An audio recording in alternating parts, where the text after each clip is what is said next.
Hello, and welcome to the weekend worship service of the First Unitarian Church of Salt Lake City. What a joy it is to be together in spirit, to know that all across the city, all across the country, Unitarian Universalists are gathering together to celebrate our values, our principles, and our common bonds. If you're visiting our virtual worship service for the first time, our warmest welcome to you. Ours is an active, vibrant church community, and there are lots of ways to get involved. Please visit our website, slcuu.org, or our social media channels to learn more about our church. I'm delighted that you're with us today. Before we begin our worship service, I have just one quick announcement about an upcoming church activity that we'd love for you to be a part of. It's our annual winter solstice celebration. We do this every year, and this year it will be held over Zoom on Monday, December 21st, 7 p.m. Now, what we're hoping to do is to have a storytelling celebration, and that means that we need you to bring stories to share. They can be any story that you like that has to do with the winter solstice, the pagan celebration of Yule, or winter related. Not Christmas really, more to the Yule side. So what we'd like you to do is find a story, submit that story idea to us using the Google form that you'll find in your Torch email, or just send a quick email to myself or to Amanda, and we can walk you through that process to let you know how to do it.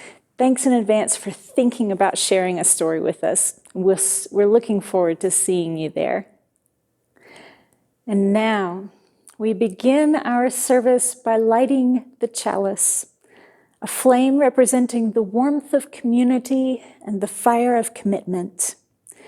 We light it today with these words by the Reverend Jan Richardson.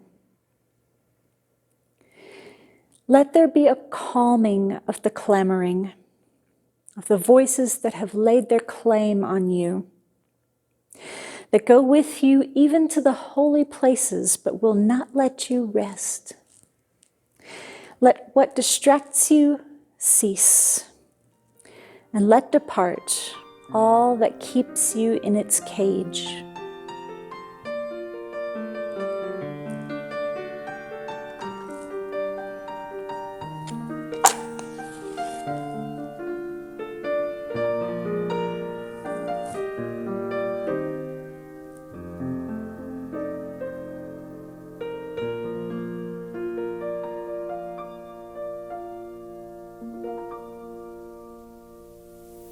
Waiting is part of the fundamental human experience. Throughout our lives, we must sit in the stillness of our anticipation of the future. Today, I have another story to share with you, this time about a group sitting with this anticipation. Waiting by Kevin Henkes.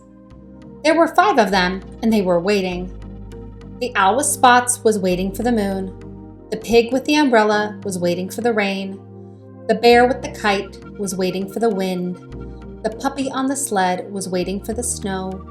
The rabbit with stars wasn't waiting for anything in particular. He just liked to look out the window and wait. When the moon came up, the owl was happy. It happened a lot. When the rain came down, the pig was happy. The umbrella kept her dry. When the wind blew, the bear was happy. The kite flew high and far. When it finally snowed, the puppy was happy. He'd waited a very long time. The rabbit was happy, just looking out the window. Sometimes, one or the other of them went away, but he or she always came back. Sometimes they slept, but mostly they waited. Sometimes, gifts appeared. Once, a visitor arrived from far away. He stayed a while, then he left and never returned.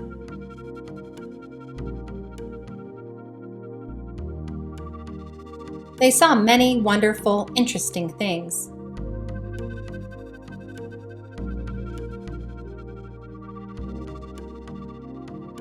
And of course, there was always the moon and the rain and the wind and the snow to keep them happy. One day, a cat with patches joined them.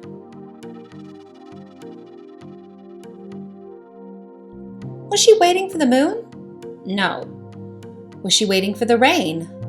No. Was she waiting for the wind? No. Was she waiting for the snow? No. She didn't seem to be waiting for anything in particular. Oh, but she was! Now there were 10 of them, and they were happy together, waiting to see what would happen next. I'd like to invite you into the spirit of meditation for this service today. Just a few weeks ago, we had our first snow of the season. The world outside got real still. There were no passing cars, no foot traffic except for the wild turkeys, all 16 of them trudging slowly up the trail adjacent to my house. Their demeanor was different, as though they remembered that snow had a pretty big impact on life. I am a seeker of stillness. I don't just wish for it, but will actively hike vertical trails together with my black lab, getting high enough to where he and I are absolutely alone with the mountains and the aspen and with our thoughts. And all we can hear is the heart thumping a little, but that quickly subsides as we sit down not only to rest, but to absorb the stillness. The quiet invites a contemplative mood. Life is such drama, isn't it? Stop the world, I want to get off. And in stillness, it feels like, well, that's possible. How blessed getting off the world, even just for a moment. Getting off the treadmill of doing, so much as deadly routines, so prosaic and empty. But in catching stillness, I can hear my thoughts and listen to the inside of me that gets pushed aside far too often. And I can see myself, which is sometimes kind of funny, as though I'm in a low-budget B movie, and the worst part is I'm overacting.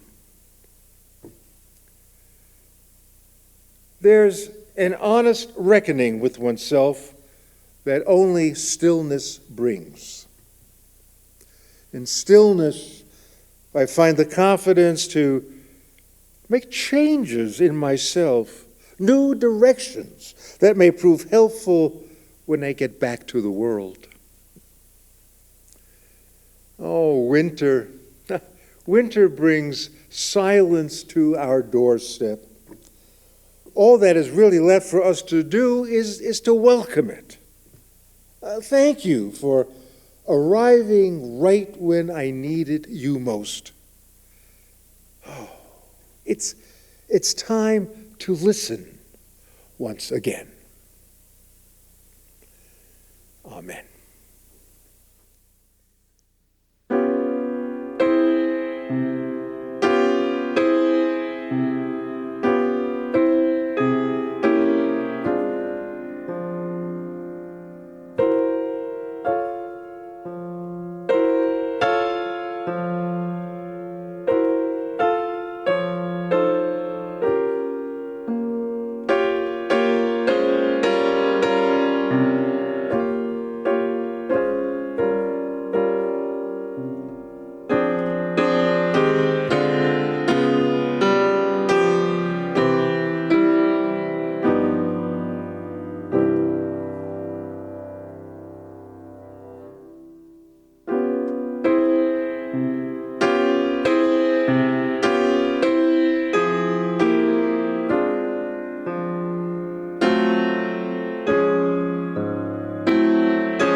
Have you started decorating for the winter holidays yet?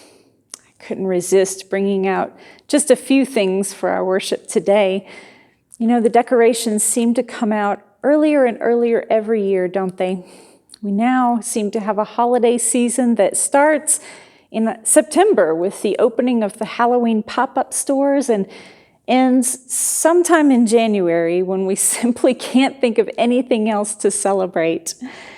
Now, I know some people are pickier about this than others. Many people do not like to hear Christmas carols or see any holiday decorations before Thanksgiving, as it's seen as a symptom of the commercialization of the holidays. Then there are people who don't like the over-religiosity of the holidays, the maintenance of Christian hegemony. And sometimes those are the same people. But for my part, I say, just let people like what they like. If they want to listen to carols in November, let it bring them joy. If they want to celebrate Jesus or Yule or Santa or all of those, I say the more holidays, the better. In fact, it seems to me to be contrary to the holiday spirit to be judgy about how other people celebrate.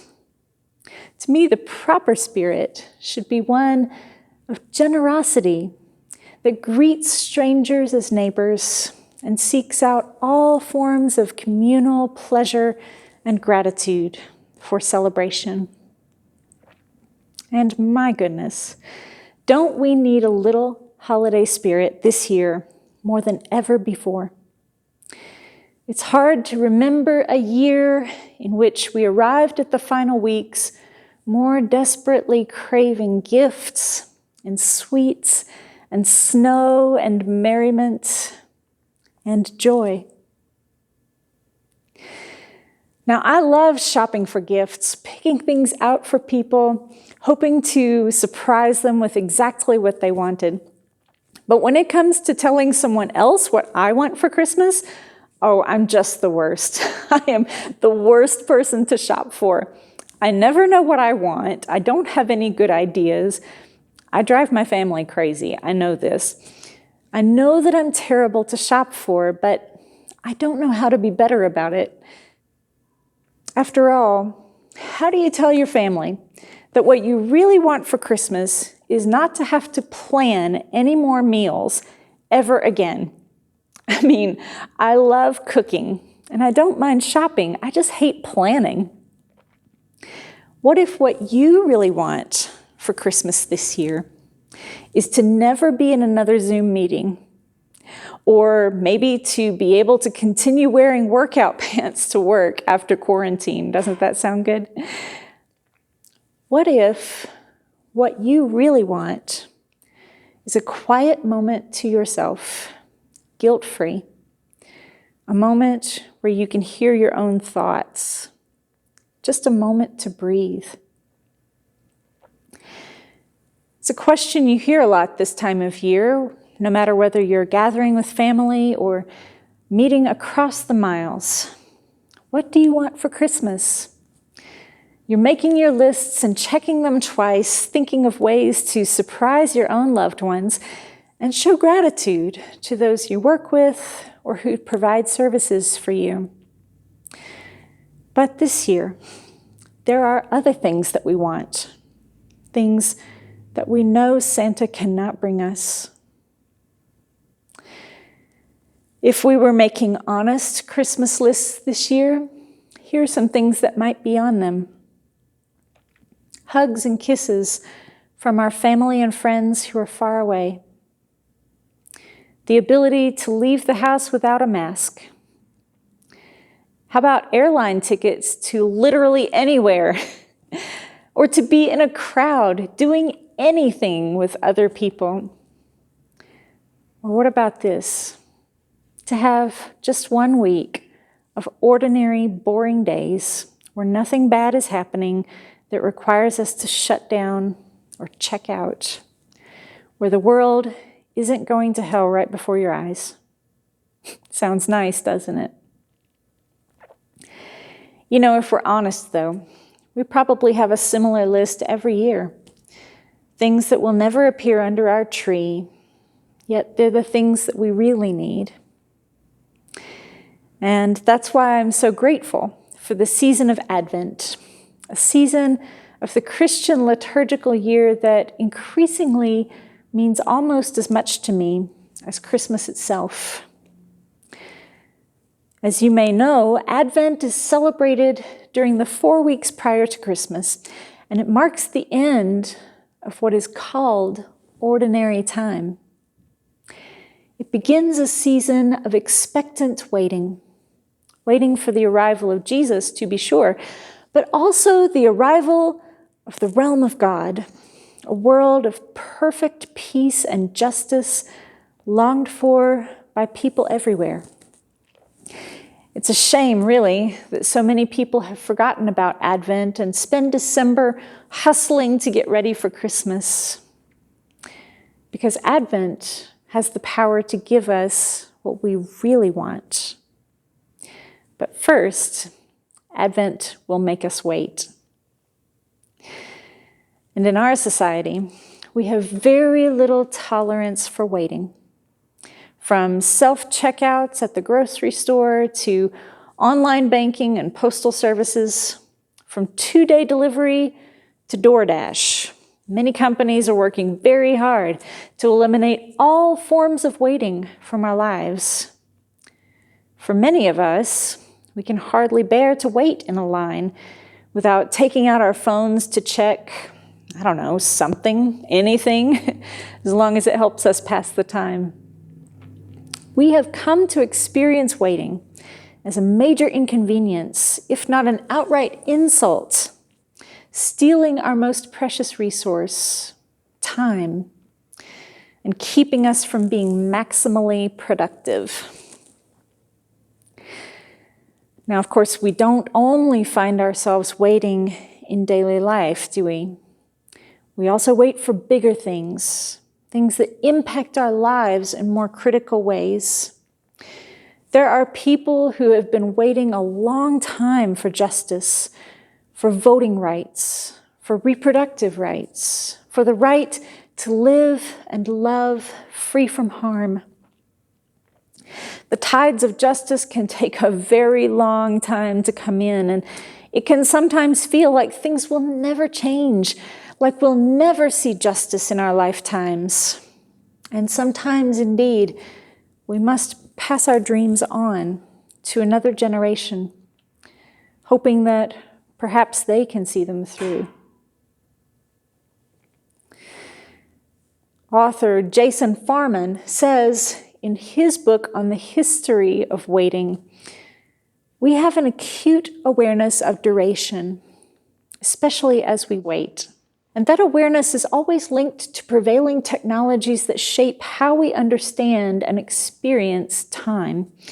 Farman points to the buffering icon, that little wheel that spins on our computer screens while we're waiting for information to upload, as emblematic of this awareness. Whenever we have to stop and wait for something as we go about our business, it's almost as though that little wheel is spinning in our minds, and we can feel as though we are moving in place and not getting anywhere. Action without progress. In fact, waiting, Farman says, stamps desire on one side of the coin and frustration on the other.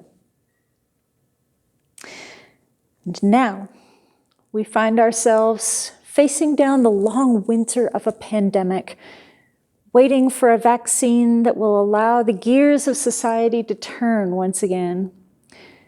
We've been waiting so long, and people have become frayed ropes that threaten to snap. Even if we could have predicted that things would go on this long, we could never have predicted how we'd feel now. Lonely, exhausted, angry, bored beyond belief, worse than any line we've ever stood in. What perfect timing, then, to arrive at the moment of Advent, a season devoted to learning how to wait well. And waiting well, as any parent with small children can tell you, begins with stillness. Let yourself stop that little spinning wheel. Coast to a stop inside yourself. Have faith that the world will go on without you for a few minutes. Locate yourself in time and in space. This moment, this chair, this room, this breath. And once you've found yourself, ask yourself what it is you really want. What is really worth waiting for? Instead of a spinning wheel, imagine instead the steady candle lights of the Advent wreath, 4 candles that point us toward hope, faith, joy, and peace. Now, what I've learned over the years is that the first taper will only last all 4 weeks if I let it burn just for a few minutes. It's not a candle that can last all day long. So in those few minutes, you can sit down with a cup of tea and gaze at the flame, maybe read a few words from a book that inspires you, and then invite your heart to speak what it truly desires. Where are there signs of hope in this season? In what or in whom can I place my faith? How can I cultivate joy and peace in my life right now?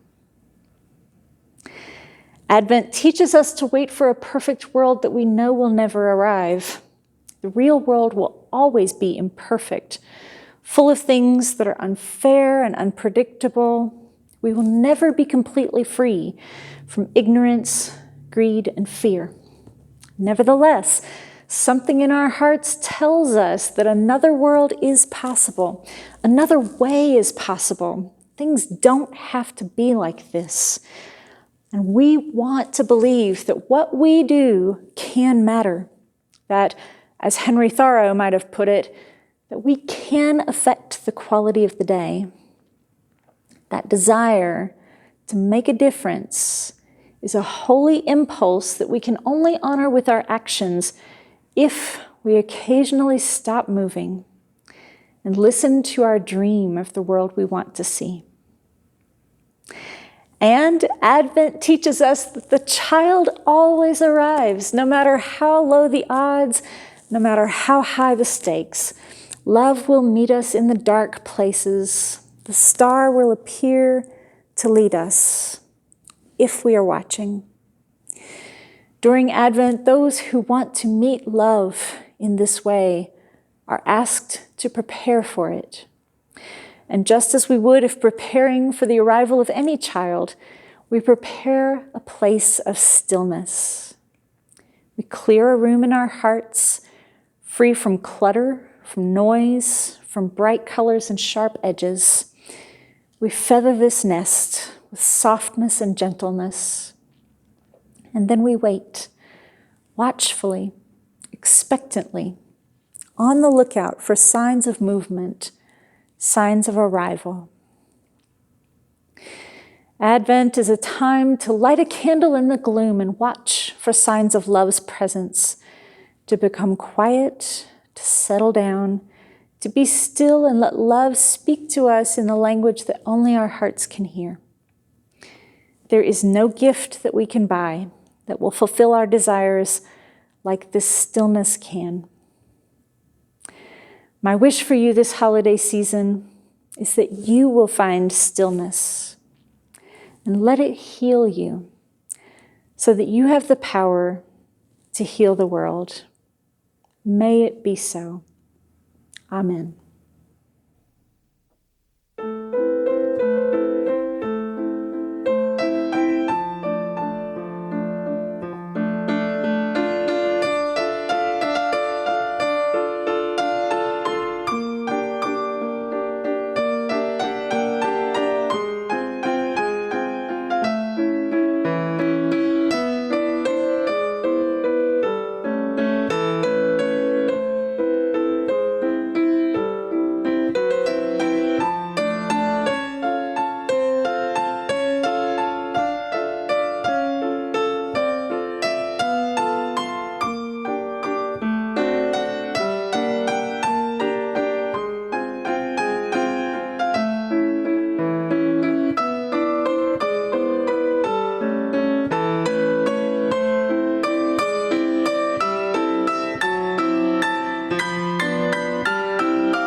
Dear friends, our time together this week has ended. Thank you so much for joining us today. Our closing words are by David Breeden.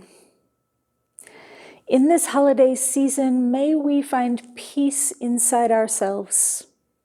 May we be peace for those around us. And may we renew our commitment to bring peace with justice to our community and to the world. May we be peace. Amen.